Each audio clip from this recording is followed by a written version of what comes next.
La Russie fait face à un grave problème. L'Ukraine cible désormais aussi des centrales électriques. Dans cette vidéo, nous allons évoquer les grandes conséquences. En même temps, de nouveaux avions de combat sont annoncés pour l'Ukraine et les Ukrainiens réussissent à abattre un Mi-8, un hélicoptère, avec un drone vu à la première personne. Tout cela ainsi que les changements le long du front dans ce rapport de situation sur la guerre en Ukraine. Saint-Paille dit « Économisez le plus chez Oli maintenant, avec mon code ». Une nouvelle grande attaque aérienne russe contre l'Ukraine a eu lieu. Cette fois, 643 projectiles ont été utilisés, c'est-à-dire des drones, des missiles et des missiles de croisière. 2 Kinshal ont été utilisés. Il s'agit des missiles balistiques aéroportés 38. KH-101, ce sont les missiles de croisière lancés par les bombardiers lourds. 2 missiles banderoles, ce sont des missiles aéroportés tirés depuis des drones, donc depuis de grands drones. S'ajoutent 8 missiles calibre et 593 drones. L'Ukraine affirme avoir détruit 611 des 643 projectiles. Cependant, 5 missiles ainsi que 31 drones sont passés à travers. Ils ont touché 16 cibles.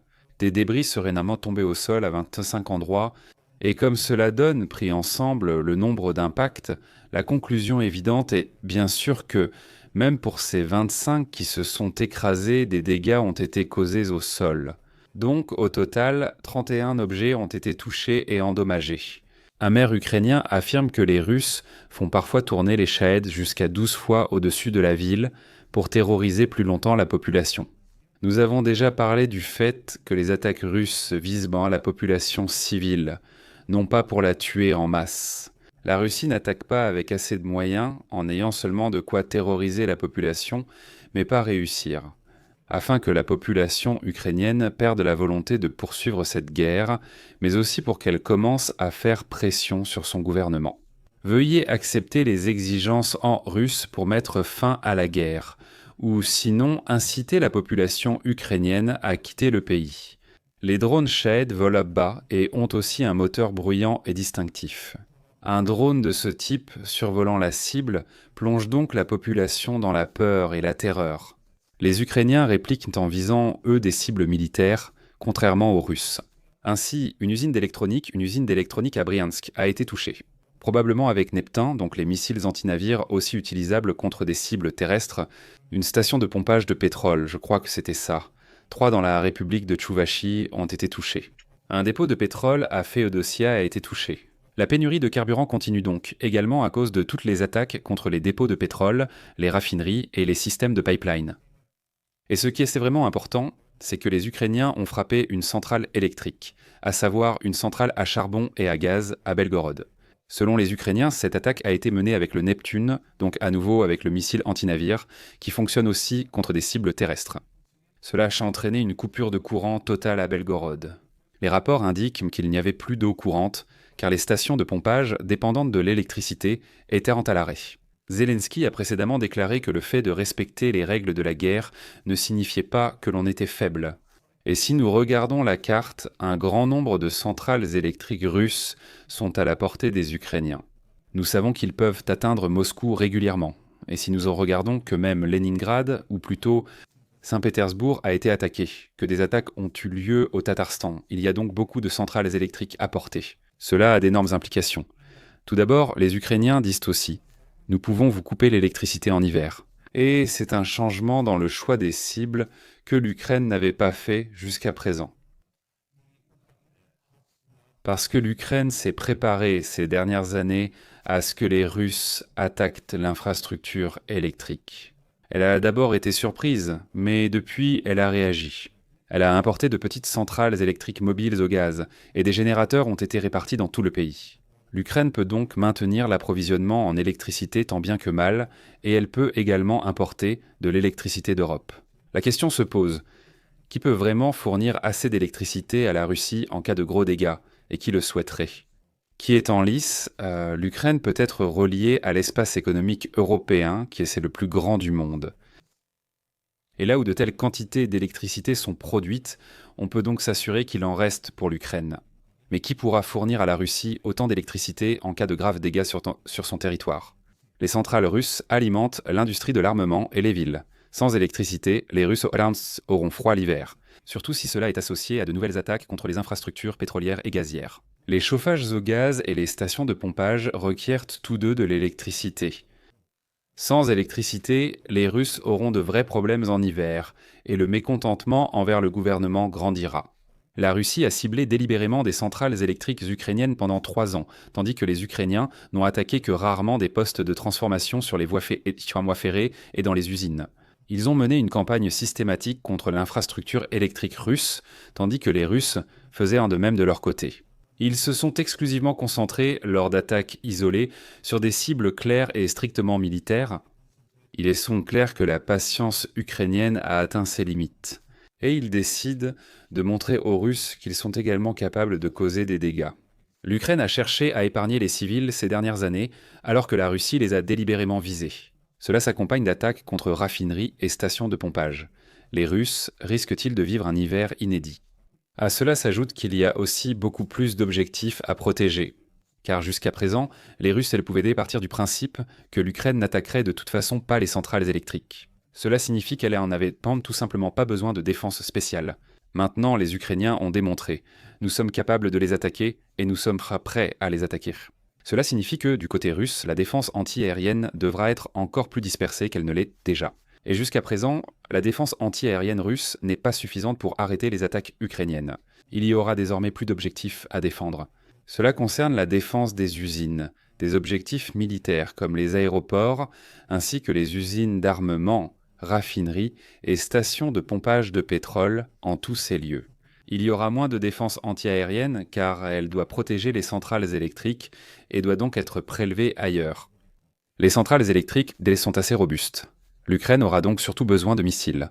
Avec des drones, ils pourront causer quelques dégâts ici et là, mais en général ce ne sera probablement pas d'une ampleur suffisante pour mettre les centrales électriques hors service de façon durable. Elle aura donc souvent besoin de charges et d'armes plus puissantes, si elle le souhaite. Mais si l'Ukraine dispose en quantité suffisante de Neptun, de FP-5 peut-être un jour, de 2 missiles balistiques et de Tomahawk, alors la Russie aura plus qu'un simple problème. La Russie serait alors dans une situation catastrophique. Du côté ukrainien, c'est une approche claire pour faire en sorte que les Russes viennent enfin à la table des négociations et négocient enfin sérieusement. Qu'ils ne continuent pas seulement à exiger une paix victorieuse et la capitulation de l'Ukraine. Et de cette manière, ils ont probablement une chance réaliste, s'ils sont prêts à répéter ces attaques et à continuer de les mener. Nous passons maintenant au développement sur le front, avant de poursuivre avec les avions, etc. Nous débutons dans le nord avec Soumy, où il n'y a aucun rapport. Il n'y a tout simplement rien à signaler en termes de changement. C'est similaire à Kharkiv, et sur le front est, nous n'avons des changements que dans la région de Lubeck. Même à Kupiansk, je ne vois aucun changement.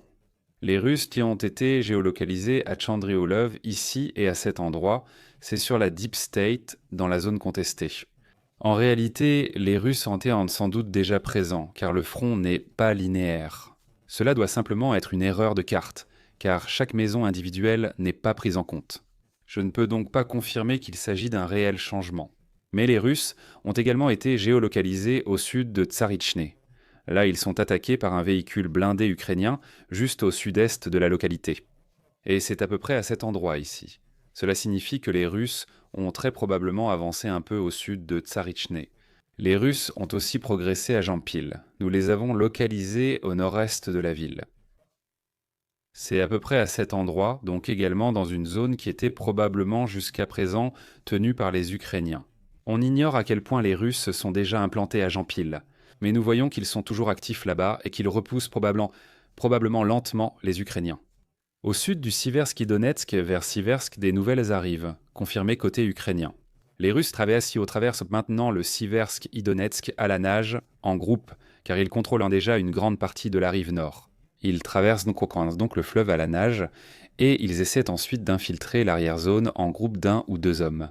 Et au moins en partie, nous avons pu confirmer certains de ces succès grâce à la géolocalisation. Au sud de Siversk même, nous avons une géolocalisation à Vimka. Ici à cet endroit, et c'est à peu près ici. Il n'est pas encore clair si les Russes sont passés par Vimka et si en conséquence le village ici n'est au moins plus tenu par les Ukrainiens, voire a été consolidé et pris par les Russes. Ou s'ils sont venus directement de l'Est, ce n'est pas encore clair, mais il est certain que l'activité russe continue là-bas, et que les Russes s'approchent une fois de plus en plus de Siversk de toutes les directions, même si cela se fait toujours à une allure d'escargot. Siversk, nous continuons en direction de Kostiantynivka, et là-bas nous avons un changement chez Roussigna. Ici, à cet endroit, les Russes ont été géolocalisés, près de ce petit réservoir et de l'autre au nord-ouest de celui-ci, c'est-à-dire des Russes à peu près ici et à peu près ici. La zone disputée devrait maintenant aussi inclure la rive nord-est de ce réservoir. Pas de changement majeur, mais une avancée russe dans cette direction. Les Russes pelés ont également été géolocalisés à Koutcherivja, qui était considéré comme disputé selon la carte pro-ukrainienne Deep State Map. Nous disposons désormais d'une géolocalisation depuis le centre de la localité, ce qui confirme que la classification en zone disputée est correcte. Koutcherivja pourrait aussi être sous contrôle russe, mais ce n'est pas évident avec ces informations. Les Russes se trouvent à l'est, dans les bandes boisées. On ne peut pas dire actuellement jusqu'où ils opèrent à l'intérieur de la localité elle-même, et s'ils s'y sont retranchés. D'après toutes les informations disponibles, les Russes y sont coupés et ne peuvent être ravitaillés que par des drones. Cela signifie qu'on ne sait pas combien de temps la présence russe y subsistera, mais au moins, cela a été récemment géolocalisé depuis la localité même de Koutcherivja. Maintenant, les Russes sont là, au sud en direction de Mektchova. Ici, nous avons les Russes, près de Filia. Ici en bas, 2 soldats russes sont touchés par des drones vus à la première personne ukrainien. C'est juste à la lisière de Filia. Ce n'est donc pas vraiment un changement. Cela confirme simplement que la zone au sud peut toujours être considérée comme disputée, car les Russes y ont opéré. Comme je l'ai dit, selon les vidéos, rien n'indique un changement de contrôle sur le terrain. Vers Pokrovske, nous constatons aussi des changements. Pokrovske est situé en haut. En effet, les Russes ont renforcé leur position au nord de Berezova. Cette zone ici est désormais fermement sous contrôle russe.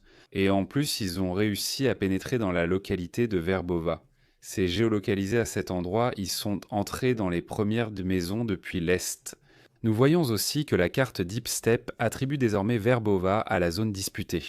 Ensuite, nous avons encore un autre changement. Dans la région à l'est d'Orikhiv, au sud de Malatov-Machka, des troupes ukrainiennes ont été attaquées. À peu près à cet endroit, dans la rangée d'arbres.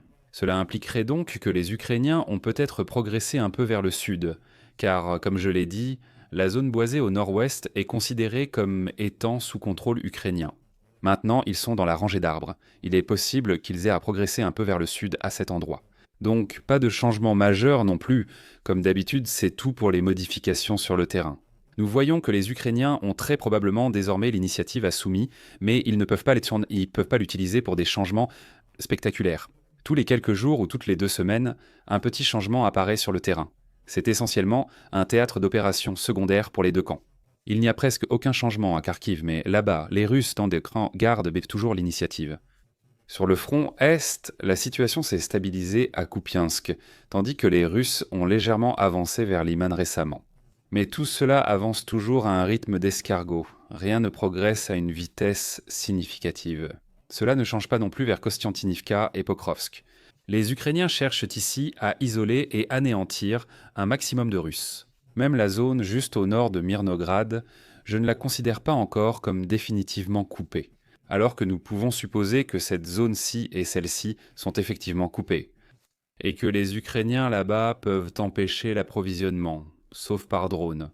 Ainsi, les positions russes, ici, devraient s'affaiblir chaque jour. Les Ukrainiens ont en plus raconté un résultat intéressant au front. Ici, un drone vu à la première personne survole la zone et compte peut-être des véhicules au sol, voire des épaves. Cependant, quelque chose apparaît alors ici à l'horizon, et le drone manœuvre sur sa trajectoire. Cet hélicoptère Mi-8 est ici bien reconnaissable, l'hélicoptère de transport Mi-8 qui peut également porter des roquettes sur des points d'emport externes. C'est donc un hélicoptère de combat ou polyvalent, selon la dénomination. Et ici, nous voyons le drone viser et foncer sur l'hélicoptère. On voit alors un soldat russe regarder par la trappe de chargement ouverte. Le drone a atteint sa cible. Ici, nous voyons les images, une vidéo ou parfois des photos jusqu'à la reprise. L'hélicoptère a pris feu puis a tenté un atterrissage d'urgence. Les données restent incertaines. Des blogueurs militaires russes parlent de morts. Certains disent aussi qu'une partie de l'équipage a survécu. Mais d'après ce qu'on voit, les Ukrainiens ont définitivement réussi à abattre un Mi-8 avec un drone vu à la première personne, et cela a aussi coûté des pertes aux Russes, selon la confirmation des blogueurs militaires russes. Êtes-vous prêt pour la période de l'Avent la plus passionnante de l'année? Les calendriers de l'Avent, Holi 2025, sont arrivés. L'an dernier, ils étaient épuisés en 6 jours, donc pour en avoir un, dépêchez-vous. À vous de choisir. Le grand calendrier de l'Avent Holi Squads avec des nouvelles saveurs exclusives, une tablette entière, de quoi préparer 115 boissons, un shaker premium, des articles de merchandising et des surprises folles d'une valeur totale d'environ 260 €. Ou les calendriers de l'Avent, découvertes avec 24 saveurs différentes, d'energy, iced tea, hydration ou milkshake. Avec cela, un shaker thermique en édition limitée. Parfait si vous voulez tout essayer. Et pour tous ceux qui n'en ont jamais assez, le lot avec le grand et le petit calendrier. Avec mon code Heinrich, vous économisez beaucoup. Le grand calendrier coûte 139,50 au lieu de 154,99. Le calendrier d'essai est à 40,50 €. Et il y a aussi de grosses réductions sur le lot. Mais attention, les calendriers sont strictement limités et, d'après l'expérience, ils sont rapidement épuisés. Profitez-en, utilisez le code Heinrich et découvrez chaque jour de décembre une surprise Holi. Cet événement a également coûté des pertes aux Russes, si l'on en croit ce que nous rapporte le direction principale du renseignement. Le service de renseignement militaire ukrainien rapporte qu'une bombe aurait explosé dans la base militaire russe à Melitopol occupée. Un véhicule aurait été détruit et 4 pilotes de drones russes auraient été tués. C'est le rapport du service de renseignement militaire ukrainien, le direction principale du renseignement. Les Russes convoquent entre-temps la plus grande conscription d'automne depuis 9 ans. Vladimir Poutine a signé un décret selon lequel 135 000 conscrits seront appelés pour le cycle d'automne. Comme je l'ai dit, c'est le plus grand nombre de conscrits pour les forces armées russes depuis 2016. Les conscrits ne sont pas en Ukraine. Mais il y a toujours des rapports selon lesquels ils subissent une pression énorme dans certaines unités pour signer des contrats et ainsi pouvoir être légalement déployés en Ukraine. Un plus grand nombre de conscrits entraîne aussi plus de réservistes, dont beaucoup récemment formés. Donc si la guerre contre l'Ukraine continue de s'intensifier, ou même si une guerre contre l'OTAN éclate, cela signifiera des soldats supplémentaires qui ont reçu une formation et qui seront alors à la disposition de la Russie. En politique, nous avons d'autres informations. La Russie nie toujours sa responsabilité concernant les drones en Pologne et Roumanie. Il s'agirait d'opérations sous fausse bannière ukrainienne, ce que nous avons déjà démenti. Il est certain qu'au vu des éléments, il s'agissait clairement de drones lancés par la Russie. Le vice-président américain J.D. Vance a critiqué la Russie pour son refus persistant de négocier avec l'Ukraine. Ni directement, ni avec la participation des États-Unis, les Russes ne sont disposés à négocier. Et il est temps, affirme J.D. Vance. Et nous voyons, oui, nous avons entendu parler des événements concernant l'attaque contre la centrale électrique à Belgorod. Ici, on peut dire, pour ainsi dire, que cela va de pair. Le gouvernement américain souligne que la Russie est sous pression et qu'elle doit négocier sérieusement. Du côté ukrainien, on veille à ce que la volonté de négocier en Russie augmente probablement. Des forces de pro-russes manifestent en Moldavie, tandis que la première ministre Maya Sandu a remporté les élections. Son parti a obtenu plus de 50% des voix et selon les derniers chiffres, 55 des 100 un siège au Parlement. Cela signifie qu'elle dispose d'une majorité solide selon tous les critères. Cela laisse présager que la Moldavie continuera de se tourner vers l'Ouest, c'est-à-dire vers une intégration à l'Union européenne. Et le rapprochement avec l'OTAN devrait également être accéléré. Le Danemark signale de nouveaux drones près des aéroports et bases militaires et va encore plus loin. Nous avons eu une observation de drones à l'aéroport de Vilnius, en Lituanie. Cela a causé la fermeture de l'aéroport. Un drone a aussi été vu au-dessus d'une centrale électrique en Finlande. Et en Norvège, sur une base de F-35, et la Norvège sur une base de F. Et encore une fois, à ce stade, il faut remettre les choses en perspective. Une chose, et c'est bien sûr clair, à l'heure actuelle, chaque drone qui s'approche de quelque chose d'important est potentiellement un drone russe. Je suis convaincu qu'il est très probable que les événements au Danemark aient été causés par les Russes. Les Danois ont affirmé que c'était un acteur professionnel et ont parlé de guerre hybride. C'est la façon la plus proche de dire que c'était la Russie sans dire que c'était la Russie. Un navire de guerre russe était au large des côtes danoises, d'où les drones auraient pu être lancés facilement. Tout cela va dans ce sens, mais chaque observation de drone depuis n'a pas cette signification. Dans ce contexte, c'est évident, il suffit de voir l'événement en Finlande. Une centrale hydroélectrique semble jolie en photo, surtout si vous souhaitez en prendre une lors de votre visite. Et vous lancez votre drone privé et vous le faites voler au-dessus et vous prenez les photos.